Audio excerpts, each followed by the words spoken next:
Hello, everyone, and welcome to Live 1,000 Years. I'm your host and the author of this book, Brent Jordan. Today we'll be reading from Chapter 6, entitled, Where Are We Going? The article found on page 254 is Scientific Evidence of Existence After Death. So let's get started. Crystal McVeigh is a wife and mother of 4 children who lives in Oklahoma. She says she was never convinced of God's existence.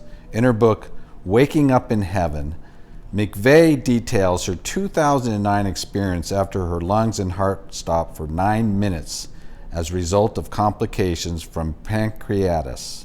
She says she ascended to heaven where she met angels and interacted with God. What I saw and felt was just this beautiful, radiant, glowing light. That's the only word I can even think to describe it, she explained. But I was very aware that I was in front of the presence of one true God. I'm a Christian. I believe it was the presence of the Father and the Son and the Holy Spirit.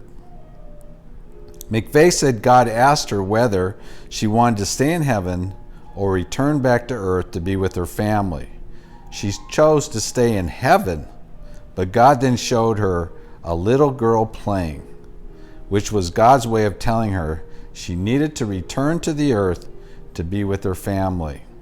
McVeigh says her story sounds unbelievable, which is why she almost didn't write her book, but decided her story needed to be heard anyways. Colton Burpo at age 13 says he went to heaven after he stopped breathing and his heart stopped beating. His story was detailed in the 2014 film Heaven is for Real, which traced his struggle with sickness, battle with life and death, and experience in heaven. While in heaven, he spoke to Jesus and learned about his sister who had died before he met her. Burpo, now 14, still tells his story and still believes he went to heaven. Zach Clements lost consciousness at the age of 17 in 2015 while running sprints in his physical education class at Victoria Life Academy in Brownwood, Texas. He says he went to heaven after he stopped breathing and his heart stopped beating. Hospital doctors confirmed that he had no heartbeat for 20 minutes, and they shocked his heart 3 times before they were able to bring him back to life. Clements said Jesus spoke to him. When I was out those 20 minutes, I saw a man who had long ruffled hair and kind of a thick beard, and it didn't take me long to realize it was Jesus. I went up to him and put his hand on my shoulder, and he told me everything would be all right and not to worry. The foregoing events and many others like them have ushered in a deep-seated confusion about what death really is, when it occurs, and who says so. This confusion has only intensified during the past decade, especially in hospitals and courtrooms across America.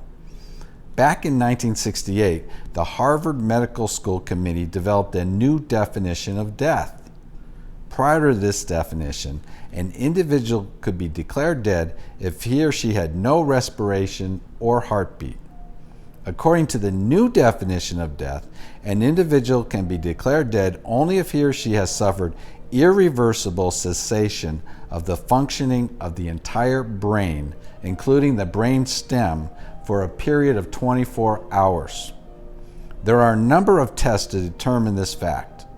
No spontaneous muscular movement or respiration, no reflexes of any kind, and a flat electroencephalogram indicating the sensation of electrical activity in the brain. In summary, most courts in America generally define death as irreversible cessation of circulatory and respiratory function in all functions of the entire brain, including the brain stem. Accordingly, when your body temperature is at 50 degrees Fahrenheit and you're not breathing and you have no heartbeat and thus no blood flowing through your veins and no brain waves, everyone agrees you're dead. Yet doctors have proven they can still bring you back to life again. Well, at least if you're an animal, it's called suspended animation. This medical procedure was first tested by Dr. Hassan Alam, MD, and his colleagues in 2002 at the University of Michigan Hospital. First, the scientists sedated a group of Yorkshire pigs weighing in at 100 to 125 pounds. Next, they induced a massive hemorrhage to mimic the effects of a deadly gunshot wound. Then they drained the pig's blood and replaced it with cold potassium solution. The body temperature of the pigs cooled swiftly to 50 degrees Fahrenheit. At this point, the pigs had no respiration and no heartbeat. Next, the doctors treated the pig's injuries. Finally, they drained the potassium solution and restored the pig's blood. When the blood warmed the pig's body's temperature up to about 90 degrees, 7 of the 9 pigs' heart began beating again, and the pigs came back to life. All 7 survived. In a second test, the doctors replaced the pig's blood with a saline solution, and all but 1 pig survived. With both runs, the pigs who survived were neurologically intact and healthy, and their capacity to learn new skills was no different for the pigs that did not undergo the suspended animation procedure. Wow.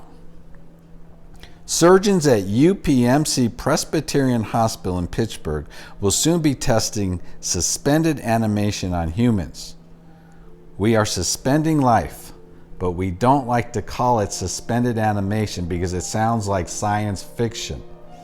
Dr. Samuel Tishman, MD, the lead surgeon at the trial, told New Scientist, "So we call it emergency preservation and resuscitation." This clinical testing has been approved by the Food and Drug Administration. For the initial 10 human experiments, UPMC Presbyterian surgeons will need to identify the right patients.